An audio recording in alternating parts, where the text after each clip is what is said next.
નમસ્કાર, the news of ગુજરાતમાં આપનું સ્વાગત છે। આજે મુખ્ય સમાચાર પર એક નજર નાખીએ। આદર્શ એજ્યુકેશન ટ્રસ્ટ દ્વારા 13મા સમલગ્નોત્સવનું આયોજન। પાટણ જિલ્લાના ઐતિહાસિક શહેર સિદ્ધપુર ખાતે આગામી રવિવારના રોજ સામાજિક એકતા અને સેવાના ઉમદા ઉદ્દેશ્ય સાથે ભવ્ય સમૂહલગ્નોત્સવનું આયોજન કરવામાં આવ્યું છે।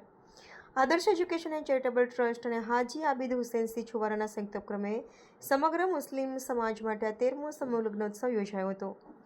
ખુદા તાલાના ફઝલો કરમથી આયોજિત આ મંગલ પ્રસંગમાં અનેક નવદંપતીઓ જીવનના નવા સોપાન સર કરશે।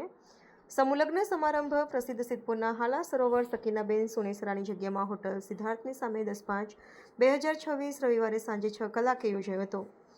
આ કાર્યક્રમના મુખ્ય આયોજક હાજી આબિદ હુસૈન સિંહ છુવારા દ્વારા સમાજના તમામ લોકોને ખુશીના અવસરમાં સહભાગી થવા નવદંપતીઓને આશીર્વાદ પાઠવવા અને ઉત્સાહ વધારવા માટે ભાવભર્યું આમંત્રણ પાઠવવામાં આવ્યું હતું। સિદ્ધપુરના ઘર આંગણે સમસ્ત મુસ્લિમ સમાજના ભવ્ય સમૂહલગ્ન સમારોહમાં નામી અનામી મુસ્લિમ સમાજના સામાજિક અગ્રણીઓ, આગેવાનો તેમજ મોટી સંખ્યામાં મુસ્લિમ સમાજના લોકોએ હાજરી આપી નવદંપતીને આશીર્વાદ આપ્યા હતા। પ્રતિનિધિ અલ્તાફ શમા, ધાનેરા।